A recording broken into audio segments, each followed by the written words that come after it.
Hello again, everyone. Welcome back to Stellaris and the Empire of Dragonia. So we've discovered two other empires. One of them has just made his first second system here. Doesn't look like it's a very big planet, but they're actually fairly friendly. We've created an embassy with them. We may want to ally ourselves. They are fanatic individualists and materialists, whereas we are the reverse. We are individualists and fanatic materialists. I'm not sure if I've gone over this screen much. We can hold an emergency election for 250 influence. We're not going to do that, of course. We've got our Empire modifiers, flagellating movement, evasion plus 5%, and Cloudbuster, damage to void clouds plus 10%. I think pretty much everyone gets these. I don't know about the AI. I don't know how the AI deals with anomalies. I don't know if they even get them. Current naval capacity is 22, base of 5, from POPs 3, and from spaceports 12. We don't have any edicts. These are edict cost and edict duration modifiers, which we don't have any of those, I believe. Here we've got our budget screen. We can see that we're taking in 36.9 energy credits, and we've got 19.16 expenses. So that's pretty good. We're getting positive. We've got a lot of energy credits, so we may want to start building more mining stations if we can find some more to build, because that's quite a bit coming in, and we're actually over halfway to our cap. It's kind of funny. You get way higher cap on minerals, but there is like no way that you would ever get close to this, I feel. Because you use minerals for literally everything. Every single building uses them, every single ship uses them, every single mining station uses them, whereas very few things actually cost energy credits. So I feel it's I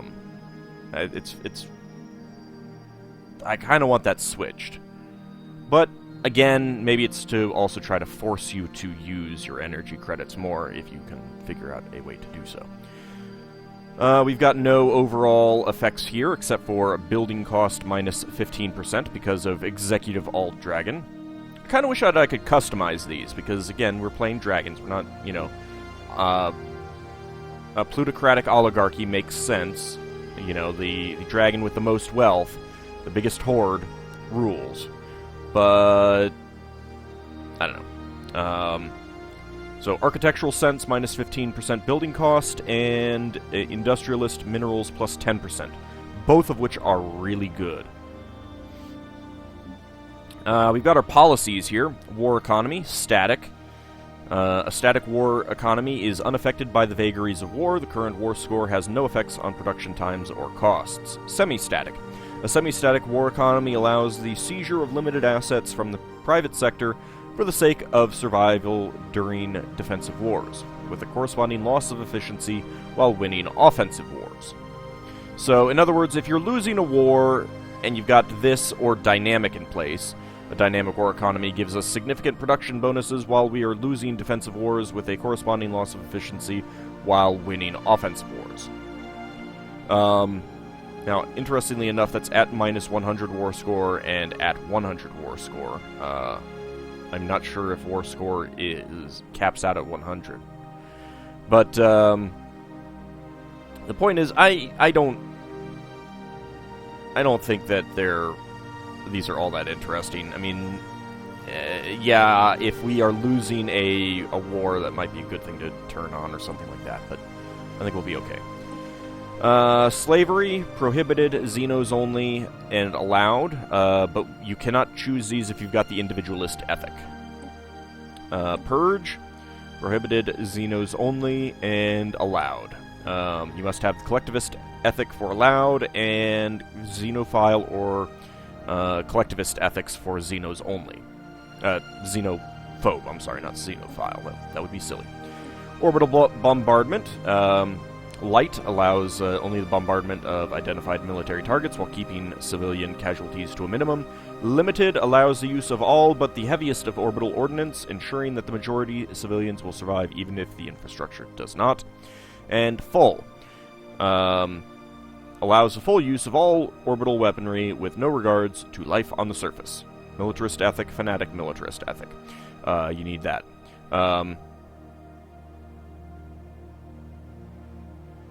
Okay, where do I see the actual effects of that?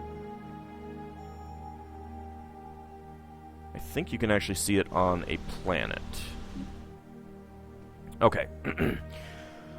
With light, you cause 0.3 damage to the planet's fortifications each day, multiplied by the supporting fleet size. Defending armies will not regenerate health. 5% chance each month that a pop is killed. Limited defending armies will not regenerate health. Pops are... Oh, and it's 0.4 damage instead of 0.3. Pops are unable to work. And 10% chance each month that a pop is killed. 10% chance each month that a building is ruined. And full defending armies will not regenerate health. Pops are unable to work. 15% chance each month that a pop is killed. 20% chance each month that a building is ruined. And 10% chance each month that a tile blocker is created. So, one of the, if you were a xenophobic militarist, this is great, because you could just wipe out all life on the planet and take it for yourself. There's definitely an argument for playing that way in this game. Let's see, what else do we have? We'll leave it on limited for now. Native interference. We've got passive study. Observation stations are limited to passive study. Cannot invade native worlds. Active study. Observation stations can perform most type of studies. Cannot invade native worlds. Unrestricted. Can invade native worlds. Observation stations can perform all types of study. Native enlightenment. Prohibited. May not enlighten primitives. May enlighten primitives. Migration. Prohibited. The Empire will decide where its populace is needed most. No pops can freely migrate. Primary species only. Only pops of our own species can freely migrate. And free migration. All pops can freely migrate. We'll leave it on free migration. I'm not sure if I changed that or not. I think I might have already. Resettlement. Prohibited. Free pops cannot be forcibly resettled between planets, and allowed.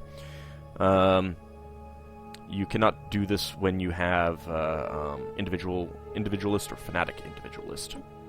And that's just that you can move... pops can be forcibly resettled between planets. So that'd be, I got someone here, I want him over here, I can just move him. One of the good things about that is that you could have a planet whose sole purpose is just to produce tons of food. And you just... you produce a person there, and boom, move them over here. Another one's produced, boom, move them over here. Just to quickly build up a colony. Voting rights. We've got elitism, and that's our only choice. No pops can vote. The leaders of the Empire will decide ruler on election. Leadership, primary species only. Only pops of our own species can generate leaders.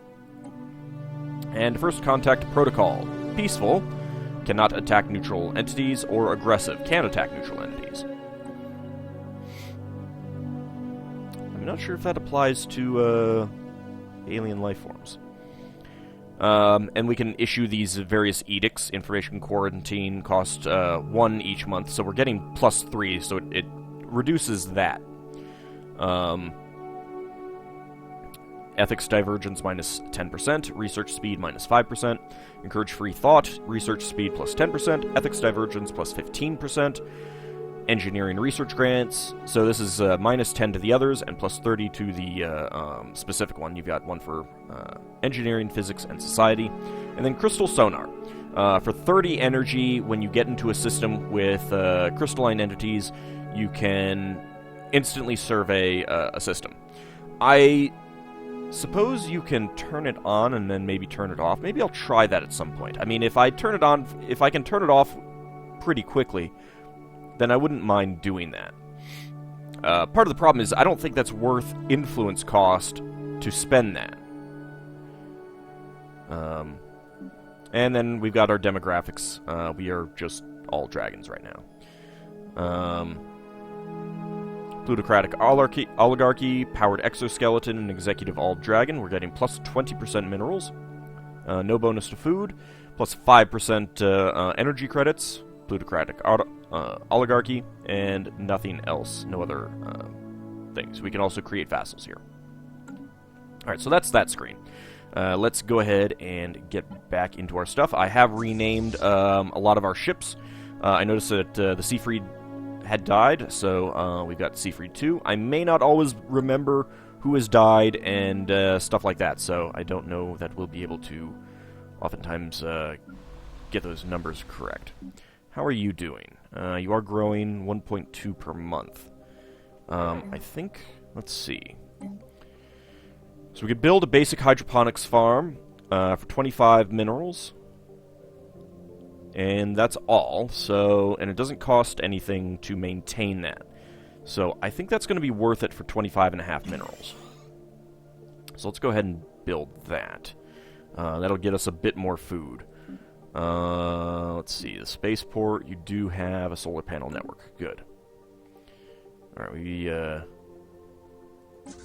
countered these.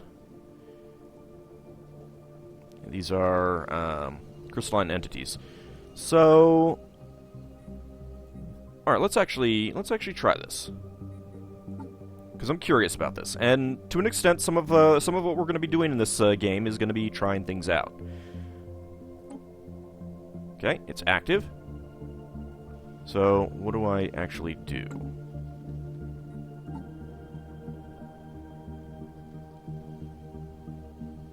Allows us to order our fleets to use a special... Let's see. Okay, if I highlight you...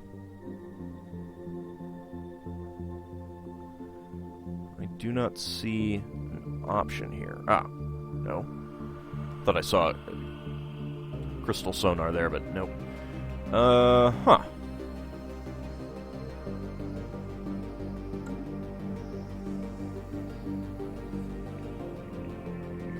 So how do we actually do this?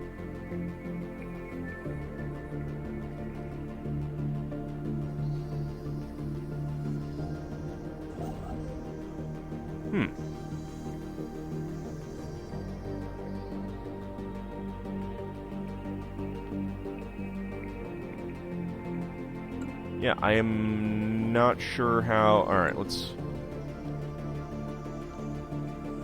actually let a day go by. A couple days go by.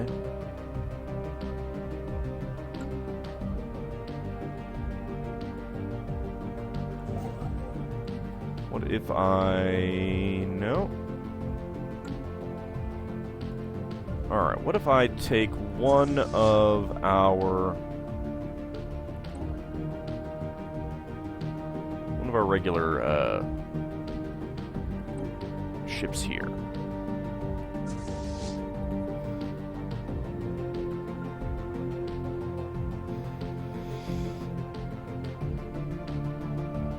Got ancient mining drones there. I mean, we've got enough influence so I can keep this active for a couple months, a couple days while we get over here. Anomaly found. Oh. Alright, on Bokamar 1, that's down there. Class 12 asteroid orbits this planet. The small planetoid's orbit appears far too stable for its presence to be a natural occurrence. We only have a 7% chance of risk of failure.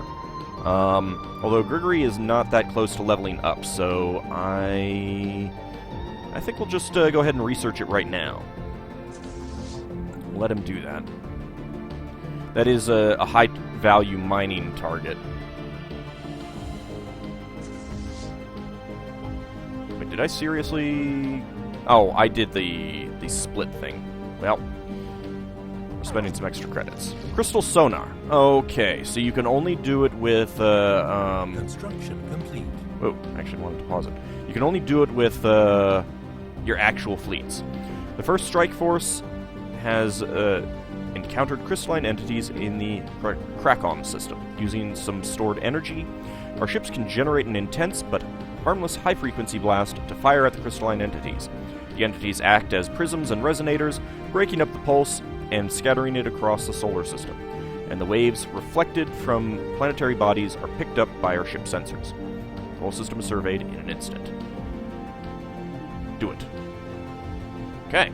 That's actually pretty handy. That's a lot of stuff in there. I don't think it's worth the influence cost, though. If it was like 0.15 cost, then I would say maybe it's worth it. But not for a full one. That seems not good. Alright, let's close that out. Let me actually turn on my air conditioner a little bit. Incidentally, I also bumped up the music. I'm not sure if I mentioned it. Let me know if it's how the volume is. I thought it was a little bit too low in the previous episodes, and the music is really good in this game, so I kind of wanted to get that showcased a little bit more. Alright, let's see. You finished your construction. So, let's see. So we're getting 1.3 per month now. So that's pretty good. Tempted to move over here and build another one of these basic hydroponic farms, though. Just so that we can get that. I'd rather get that, you know, get growth sooner rather than minerals. As much as I want minerals, because I do want minerals. But man, look at that system. So we've got 3 energy, 2 energy, 3 engineering, and 2 mineral points. So that's pretty nice. But we got to deal with the crystalline entities, and that is not something that we can handle right now. For some reason, someone has towed an asteroid into a stable orbit around Bokamar 1. The massive engine sections and braking thrusters can still be found on the surface, although they have long since been rendered inoperable. Whoever did this also mined the asteroid for minerals, but these operations were seemingly abandoned shortly after they begun. Interesting. Bokamar 1 gets +3 engineering. I don't think it got any minerals out of that, but man, there is a lot of engineering in this system now. We've got a tropical world there.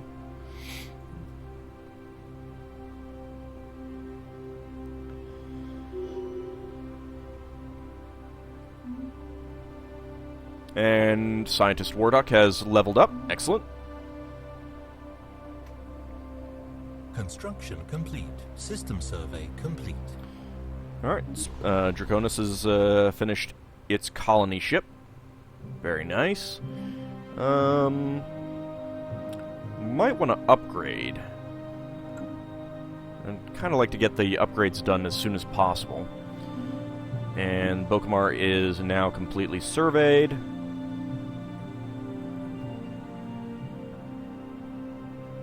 Oh no, that's not one of the high-value targets. That's just, I think that's just Cave Carrot.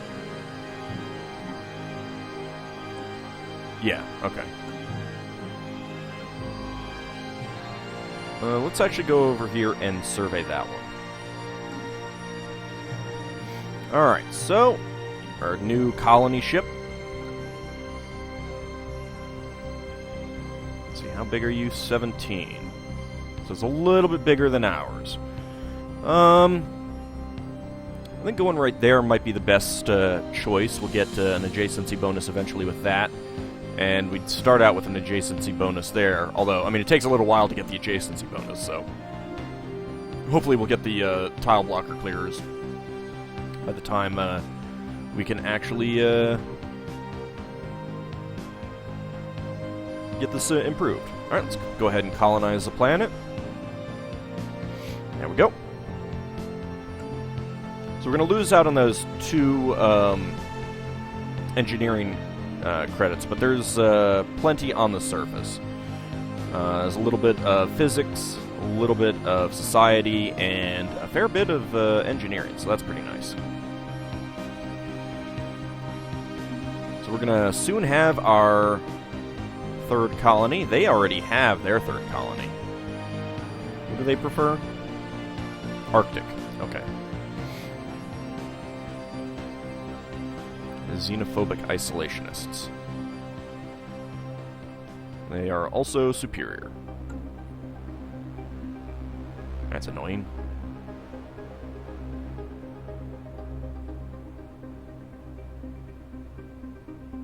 There's a lot of good stuff in that system. Situation log updated. Alright. Encounter in Cormagus. We have encountered some form of alien vessels in the Cormagus system. These strange objects have been flagged as Mu aliens until we can learn more about them. We should proceed with caution.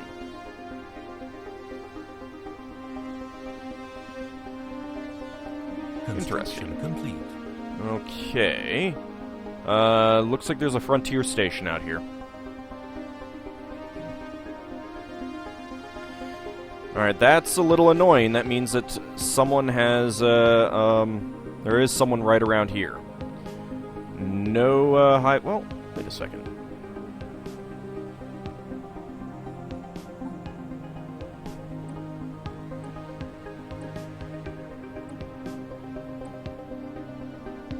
Oh, research, oh, that's right. Search Bokamar.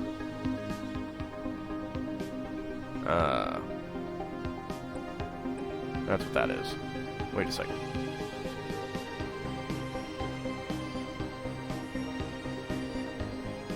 Should there be more going on? Alright, we'll stop tracking that then for now. Alright, this is unfortunate, because that means there's a force right around there.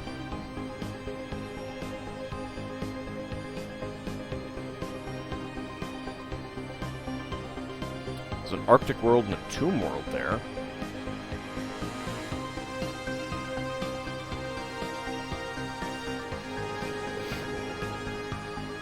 A rocky world with a nitrogen-oxygen atmosphere. It is currently experiencing a nuclear winter with dense layers of sooty aerosols in the atmosphere, high levels of surface radiation, minimal signs of life. Well, that would be a fun thing to survey at some point.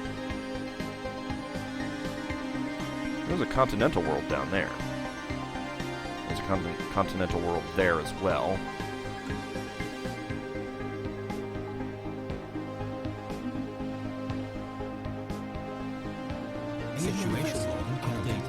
We've encountered some form of alien vessels in the Menkar system. These strange objects have been flagged as new aliens until we can learn more about them.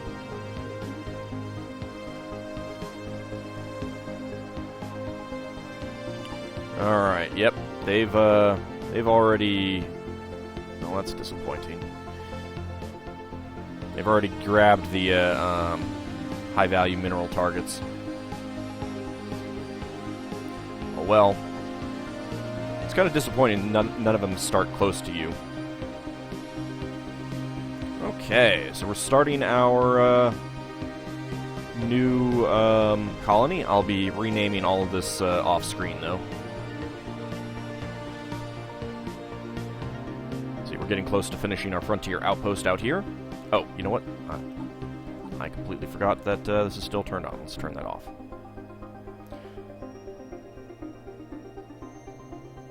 This is the Dissac Heck dust clouds. Nebula give a 30% travel speed penalty to ships in interstellar flight. There we go. Okay. So now we've got this system and this system within our... there's a continental world over there. What did we see? A crystalline entity. Alright, so now that you're done there, what else can we... What else do we want to build? We're getting plenty of energy credits, so I think we want to try to build some... build up some of the stuff in this system. We've got 482 minerals right now, so...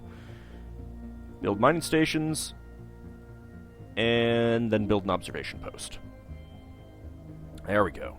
So that's expensive. That drained a whole lot of our minerals stockpile, but I think it's worth it. I think it's worth it.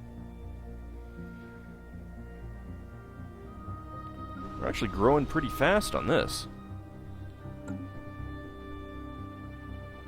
And the border slowly spreads up to about the circle range. Oh yeah, look at all that. Look at all those minerals. There's 4 there, 2 there. We're receiving transmission from the Yan. They appear to have successfully translated our language. Diplomatic channels are now open, and all hostilities between us have ceased for the moment. These guys always end up pissing me off. Although they're... oh, wait, no, that's us. Sorry. I represent the Yanari Star Commonwealth. Our elected leader, Consul Morazak, would have you know that we are more than capable of defending our way of life. Do not interfere in our affairs, aliens. Our citizens all send their regards, Yanari.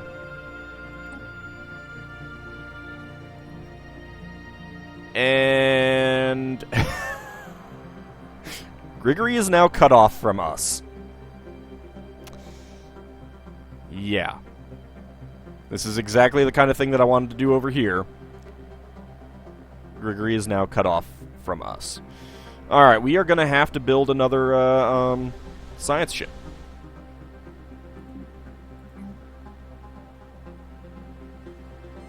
So it costs 100. But don't really have a choice there. And there's clearly someone else right here. So there is a possibility that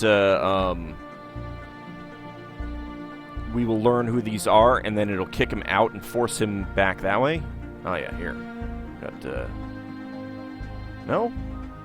It's not actually inhabited?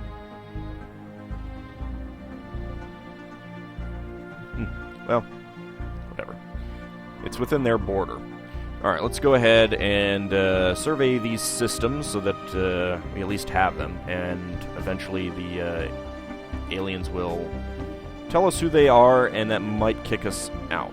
So, we'll do that. And then, if nothing else, we gotta come up this way.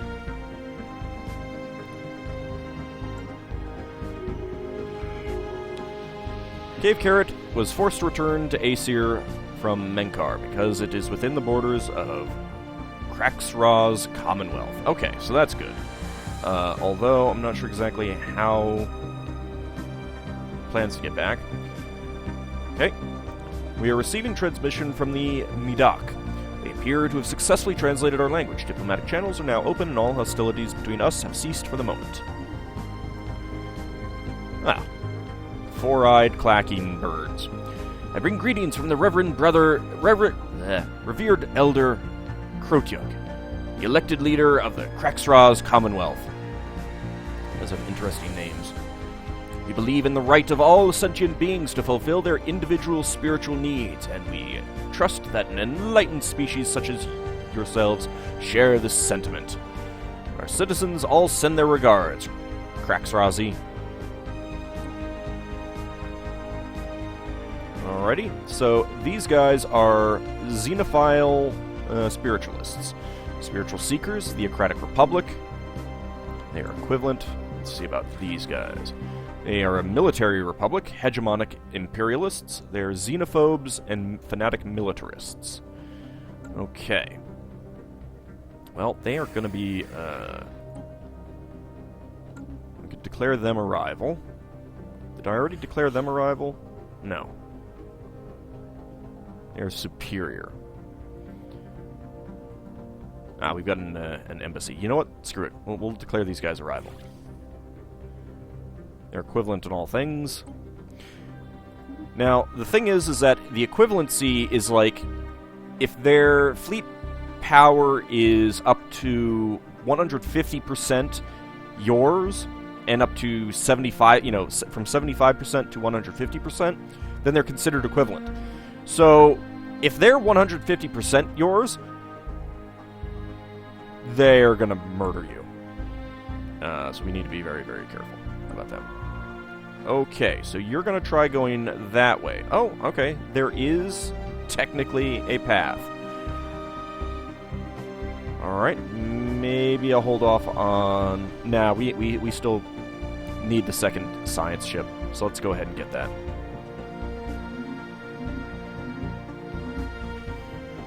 Situation log updated. We've encountered some form of alien vessels in the Hallex system. Oh, this is actually someone else entirely right there. Calling that flagged as a G. Actually, I'm not sure how that's pronounced in Greek.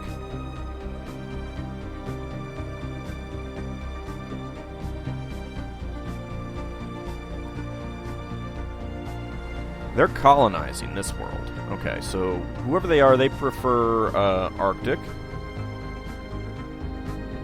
They are reptilian.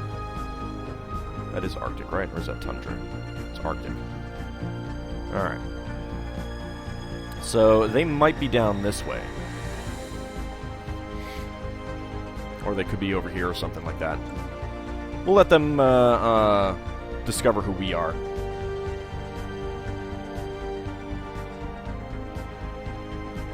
Construction. Got another dust cloud there. Oh.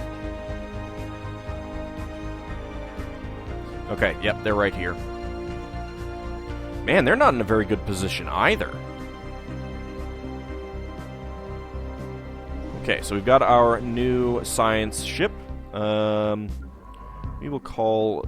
Not Decimator. Decimator is a silly name for a... We'll call this one Haley's Eel, even though we already had a Haley's Eel. It's tradition from the stream. I still need to post that stream up.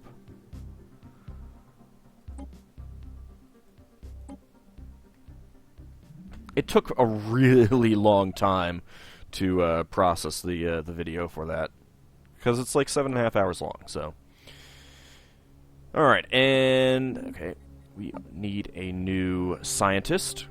We're at 7 out of 10. Let's see, expertise materials, expertise statecraft, or maniacal research speed +5. Meter experience gain. So, maniacal is a flat 5% speed across the board, and then you get plus 10% speed on these things. I would think we want to go for the maniacal.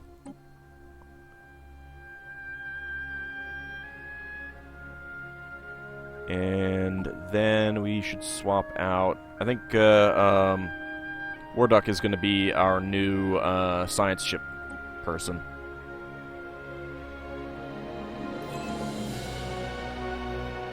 We get a flat 5% speed. We're getting a little bit slower research speed because he's lower level, but I think that's okay. He'll end up getting quite a bit of experience out here.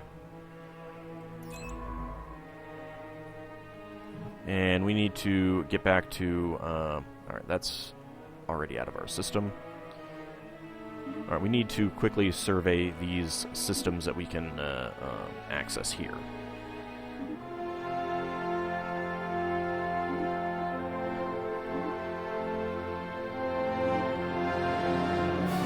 So there's a continental world there and a continental world there.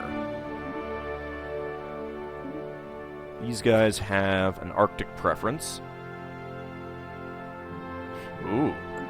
And these guys have an Arctic preference, too. What about these guys again? Looks like continental? Yep, continental. Okay.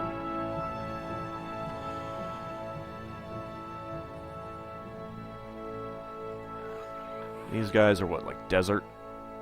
Oh, are also Arctic. Well, that's actually not too bad. It means that when we find these continental worlds, then we might actually want to go for that one. Although there are crystalline entities there. Scientist Azurius is leveled up. I'll be doing some renaming in between episodes. We do have that void cloud there that we need to take care of. We should survey these two systems, even though there's nothing there for us.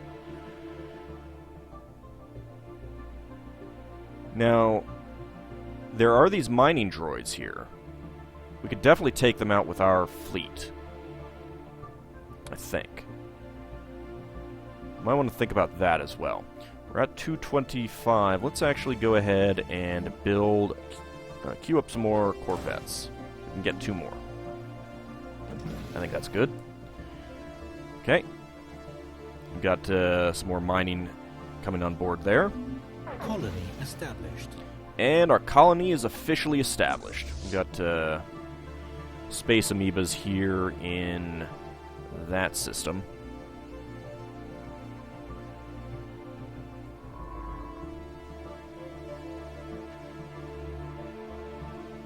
What exactly are you trying to do?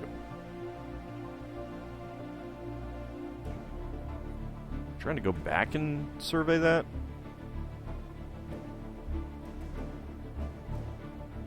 Surveying Hallex.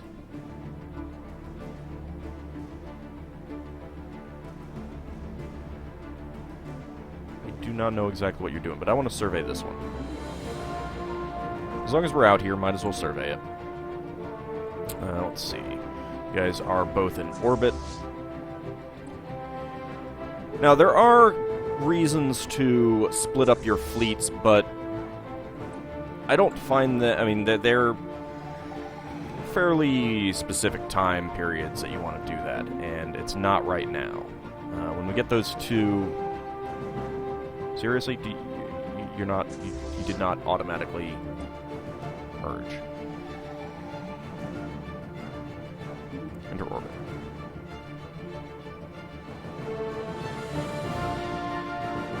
First contact with the Drool Perfen Forerunners. Dragons, how delightful! We hadn't expected to encounter you for a few centuries yet. Personally, I thought you would wipe yourselves out long before leaving your gravity well, but I am glad to be proven wrong. Oh boy! Our first fallen empire. Our citizens all send their regards. Drool Perfeni.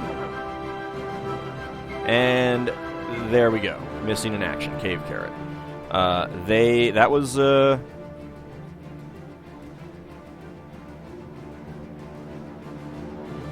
Huh. Alright, well, we couldn't have gotten through there. Oh. I guess... I screwed up the queue. Whatever. So, this is where he was when he, got kicked out. Overwhelming power. Their fleet power is overwhelming compared to ours. Their naval capacity is overwhelming compared to ours. Their technology level is overwhelming compared to ours. They are fanatic xenophiles. They are enigmatic observers. This fallen empire dedicates itself to the study of the younger races. Purging and enslaving other species may draw their ire. Stagnant ascendancy. Well, their homeworld is a Gaia world, it looks like. But they have a system here. That is actually not a Gaia world. That's just a desert world. With 16 habitability. Oh, there's a Gaia world there. That's tundra. Size 18 Gaia world. Oh, how I want it. They have a lot of worlds. Their home system is here, but we can't actually see it. But I'm pretty sure it's a Gaia world. Well, all right. So Cave Carrot returns 22/18/04/02. So. Grigori's going to be a while getting home. He'll just, like, spawn on the borders at some point. Complete. And Scientist Skill Game has leveled up. And our spaceport has finished its construction queue. Sometimes it just does not auto-merge ships up. I don't know why. Okay. So, I will get the new ships renamed in between episodes, and then I think what we're going to do is go take on the ancient mining drones. I don't think we can take on the void clouds. We can't take on those crystalline entities yet. There are some ancient mining droids there, which we might want to do. And we do have some anomalies that we are probably going to want to take out eventually. And there's a continental world there that we may actually want to get. We could go to war with them to cede it. They prefer Arctic. There are no Arctic worlds there. Okay. But I think we'll do that in the next episode. See you then, everyone.